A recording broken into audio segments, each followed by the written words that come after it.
ตัวนี้ไต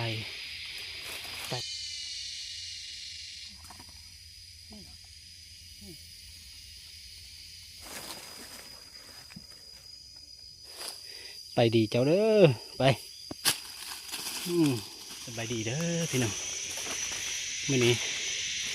มานะมื่อนี้มา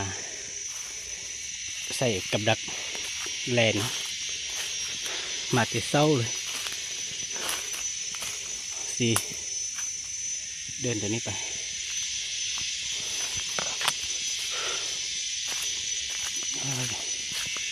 มาแต่เศร้าเลยไปเบิ่งว่าถ้าว่ามีแลนนะก็สิใส่กับดักแลนนะตอนเช้า7 โมงเดี๋ยวนี้เข้าป่า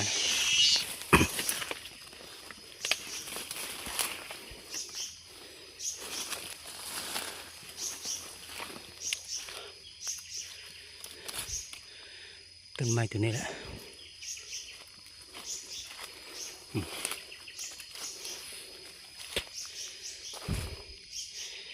น่าจะมีแหล่นขึ้นเนาะสังเกตดู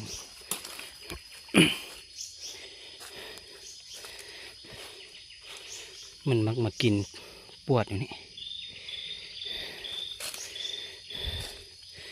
แล้ววิธีสังเกตตัวแหล่นมันลงนี่มันมักจะลงตามลาดไม้แบบนี้เราก็ต้องใส่กับดักอีกอันหนึ่งใส่บนนี้เนาะบนนี้แล้วก็ใส่อีกอันหนึ่งใส่บนนี้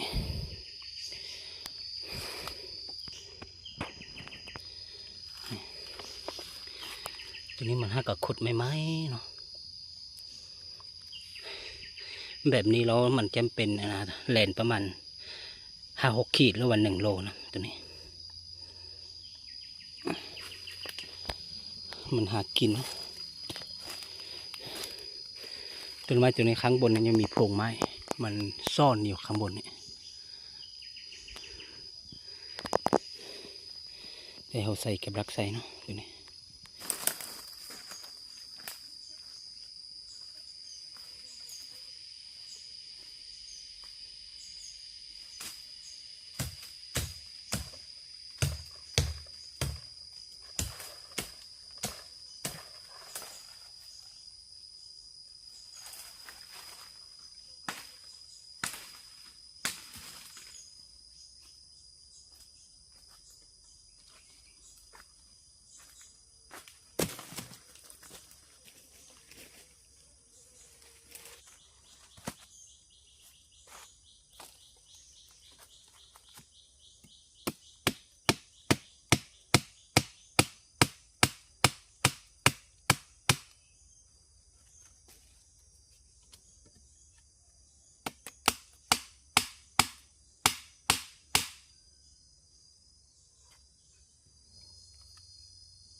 ไก่ของมันกลไก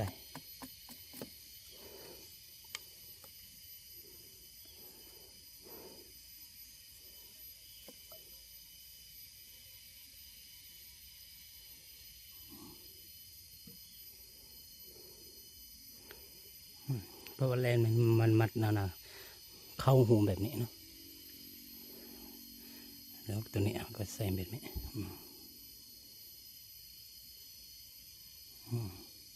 เราไม่ต้องใส่นะเราก็ไม่ต้องใส่นะอยู่ข้างกลางนะเราก็ต้องใส่อยู่เจนอยู่บนเจน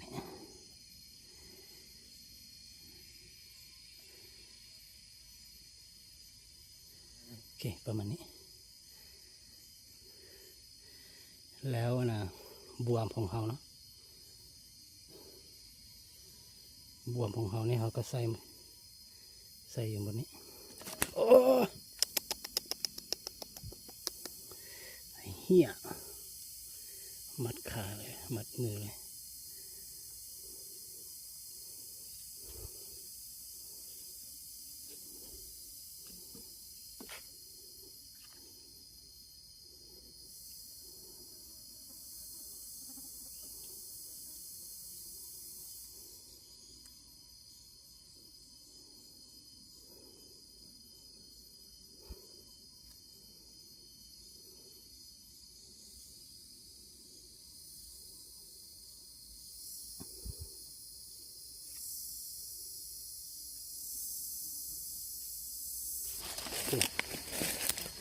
ลงเทปดูให้มันก็สิทำงานบ่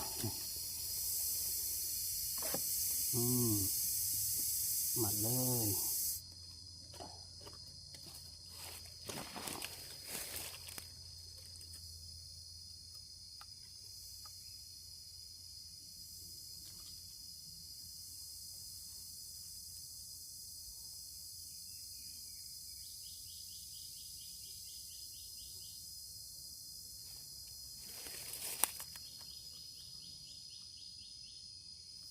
ประมาณนี้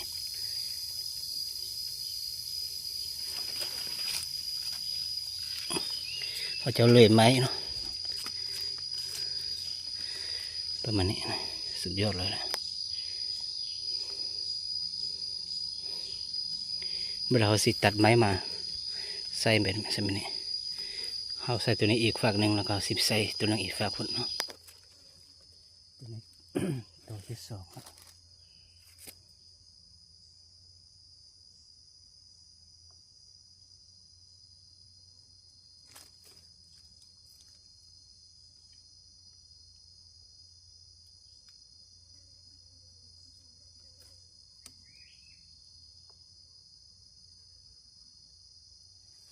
ประมาณนี้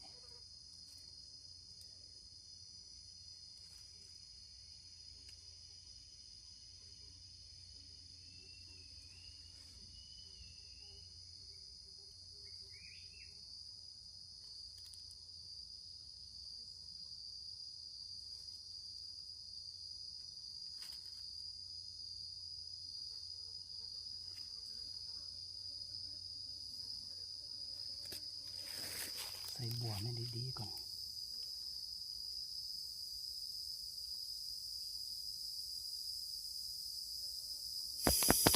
ฝักนี้กับดักหนึ่งเป็นฝักนี้ท่อที่สองเป็นฝักนี้แล้วอีกต้นหนึ่งเขาจะไปใส่ต้นอยู่นี่มีต้นหนึ่งนะใส่2 อันใส่มานี่เขาก็ต้องทำรั้วเนาะอ้อมต้นไม้ตัวนี้แหลนถึงจะเข้าถ้าว่าเขาปล่อยแบบนี้แหลนจะบอกเข้าหู2ตัวนี้เนาะตัวนี้นะน่าจะเข้าเนาะแต่ถ้าเป็นตัวนี้นะมันจะบอกเข้า100%เลยเขาก็ต้องทำรั้วกำตัวนี้เพื่อบ่ให้แหลนออกมาฝั่งนี้เนาะ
ใส่มัน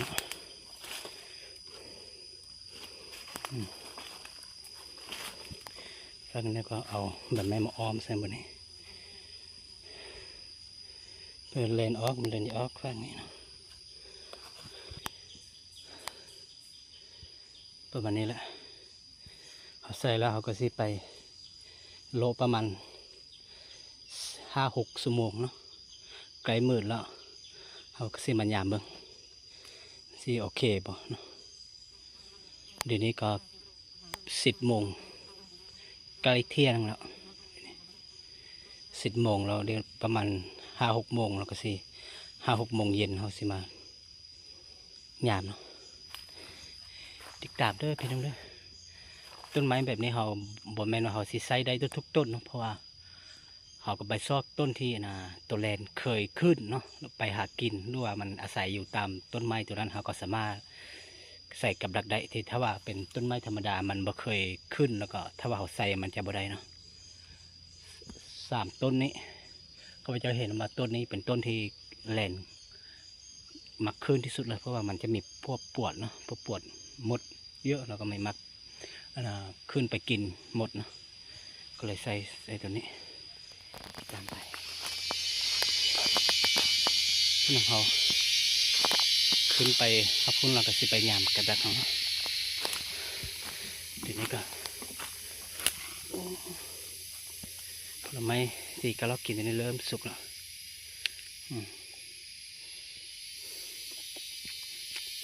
ตัวนี้หวานเนาะ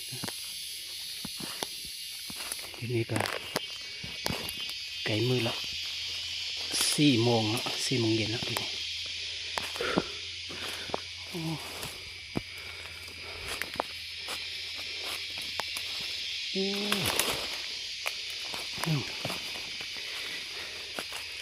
ตัวนี้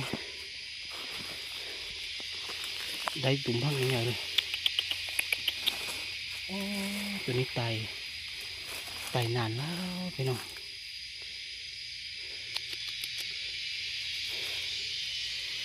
ตัวนี้โคตรใหญ่เลยแต่มันไตนานแล้วตัวนี้อยู่กับมาเบิ่งมันป้าตัวนี้ตายแล้วไปเบิ่งตัวนี้ยังได้ตัวนึงตัวมากน้อยๆตัวนี้ยังมาทันตายเลยตัวนี้สุดยอดเลยตัวนี้ได้ตัวน้อยอ้าวโอ้สาเหตุที่มันบ่ได้ตายเพราะว่ามาเตะแขนมันเนาะมาเตะแขนช่วงนี้ยุงได้เยอะมันมัดแต่แขนมันมัดแต่แขนมันตัวนี้ยังบ่ทันตายเลยตัวนี้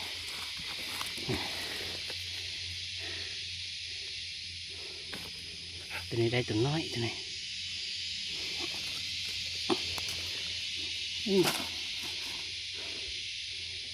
ตัวนี้ยังบ่ทันตายตัวนี้ได้3 ชั่วโมงครึ่งใครจะฮอก4 ชั่วโมงตัวนี้ยังไม่ได้เพราะว่ามันถ้าว่ารัดคอเนี่ยมันจะตายแล้วแต่มันทึกมือเนาะรัดมือมันก็ยังงงว่าเป็นอย่างคือมีบางจังหวะเนาะบางจังหวะเนี่ยมันแขนมันเข้าก่อนเนาะ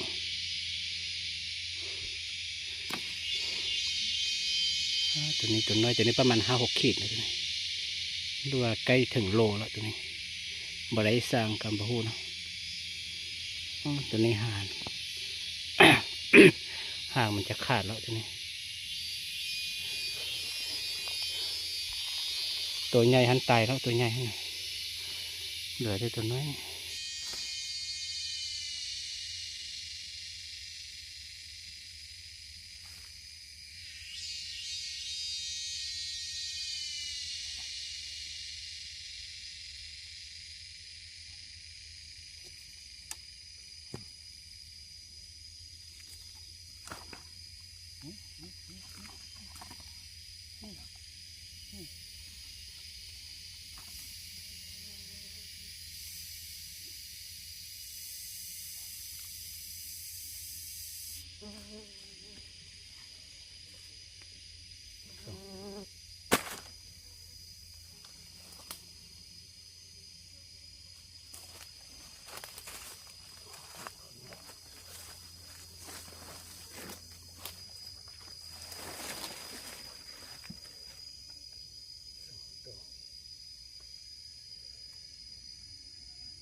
แต่พี่น้องตัวน้อยนะเขาสิปล่อยไป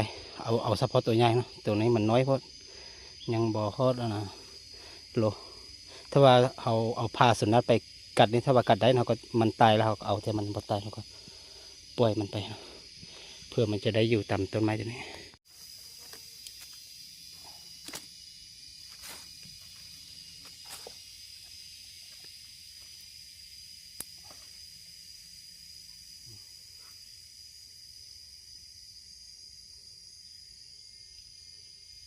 เอาสินะ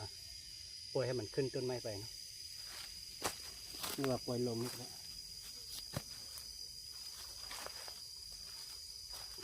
จับโทรศัพท์ไปดีเจ้าเด้อไปเล่นไปละป้าบักไวๆ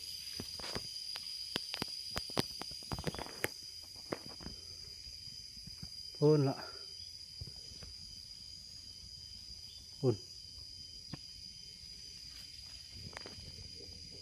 เอา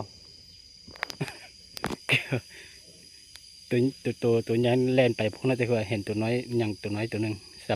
ำปมมือ